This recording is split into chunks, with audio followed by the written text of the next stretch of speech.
One. Hi. You're Hello. It just caught me off guard. You're watching Sipping Off the Cup on Skill Aficionado Media on all of our platforms. I'm Mike Morales here in San Antonio. That gentleman out there is Matt Metris in Rochester, New York. Matt. Happy New Year, bro. Happy New Year. This is what 2020. 2020. Perfect vision. Who knew? Yeah, really. Who knew 20 years ago when Y2K happened that that nothing fell apart and we'd still be doing tequila tastings? Yeah, right. We're gonna flip things around, do something really quickly different. We are going to be tasting and dissecting Fino Tequila. If you've been watching our Blanco, you saw that we fell in love with it. We named it Brand of Promise nominee in the Blanco category. But right now, we are going to pour and taste Fino Tequila Reposado. What's that? There's a nice little F right on the stopper. That's, we also nominated it for Brand of Promise in the packaging. And we were very, very impressed with the elegant packaging and the labeling. A lot of thought went into this brand. Yeah. This is interesting, though. The Blanco has an actual cork, and the Reposado has a synthetic cork. Oh, look at that! Interesting choice. I wonder what that is. Why that is. That's interesting. Maybe what happened could have been that when they came to market with a Blanco, and then when the rest of the line showed up, they figured. They're trying to save money, and synthetic corks are made better these days. And so, anyway, Matt, I like this pale straw color. Yeah, it's a nice light color for a Repo. We did not get a whole lot of information from them, but I know you have their website handy. Do you know how long this has been aged? Yeah, 6 to 8 months, and they especially call it out as charred Jack Daniels barrels. Okay. All right, cool. So we should expect some whiskey overtones. Yeah. Okay. I still get that strong. Absolutely. I'm using my Stossel Jarrito, the one for mezcal. It's got a wider mouth. I'm using my tequila one. That would just pop right up, man. Yeah, and if I had my eyes closed, I would maybe confuse this with a Blanco, Mike. Me too, because there are no, and maybe when it opens up, I'm not getting any wood overnotes.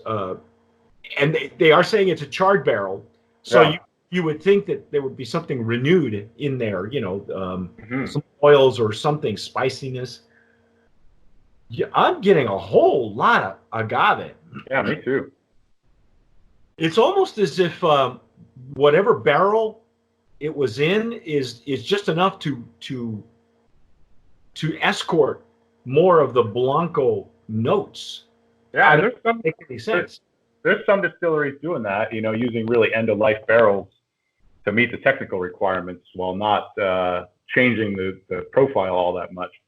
End-of-life barrels, I like that. That's almost euphemistic.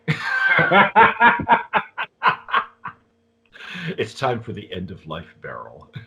Jeez, I know. I think it's time to take a sip of this. How about let's take a sip, shall we?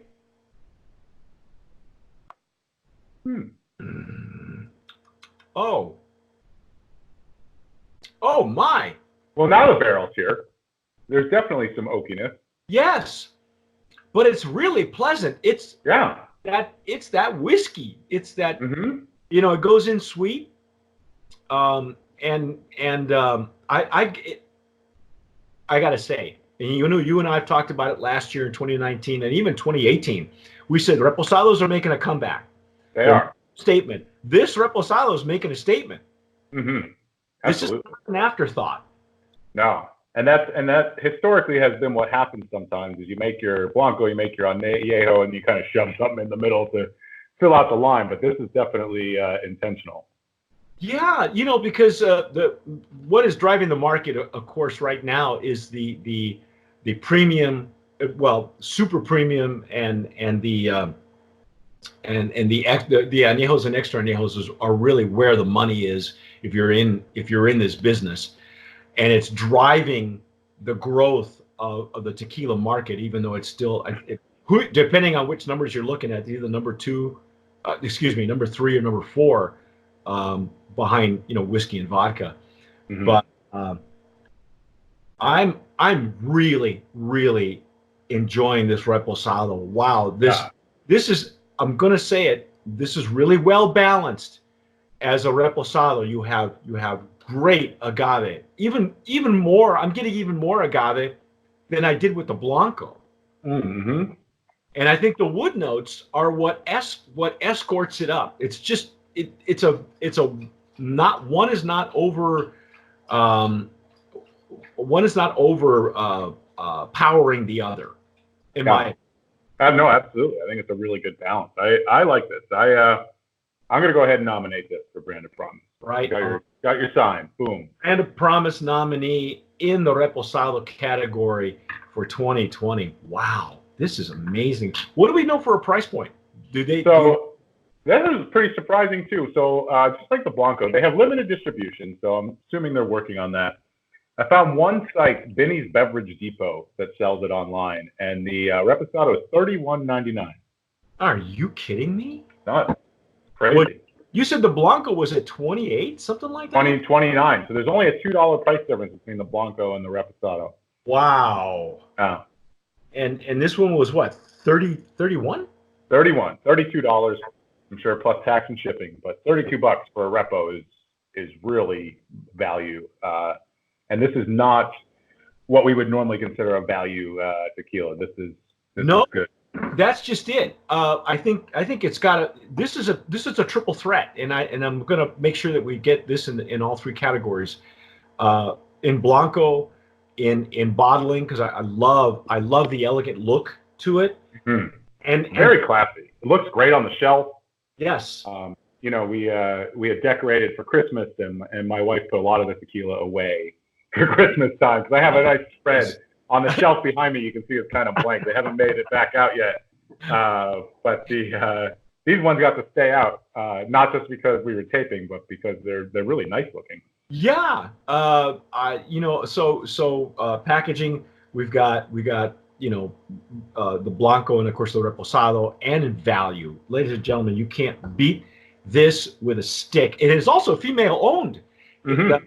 Who were the names of the young ladies who are involved? Let me pull it back up. Yana and Solani. Okay. Congratulations to those ladies. If you have been following Tequila Aficionado, you know that we have a series of books. Our first one was published in December 2019. You might even have a copy. It's called Profiles in Agave Spirits, and it's an ongoing volume. These two ladies will be included in hopefully the future volumes as well, so we'll let everybody know. It's been, wow, the first volume went Amazon bestseller. So congratulations to everybody involved, and it's just going to keep going and snowballing. So keep an eye out. We have lots of really neat stuff going on. But that's our take on Fino Tequila, Brand of Promise nominee in the value category and also in flavor and Reposado. I'm Mike Morales here in San Antonio. That gentleman out there is Matt Metris in Rochester, New York. You've been watching and listening to Sipping Off the Cuff on Tequila Aficionado Media. All of our platforms, please follow us everywhere you see us. You name it, we're there. Instagram, Pinterest, Facebook, Twitter. Matt does a lot on Instagram as well. A lot of our TJs do a lot of things individually, so follow them as well. And whatever you do, tomar sabiamente. Sip wisely.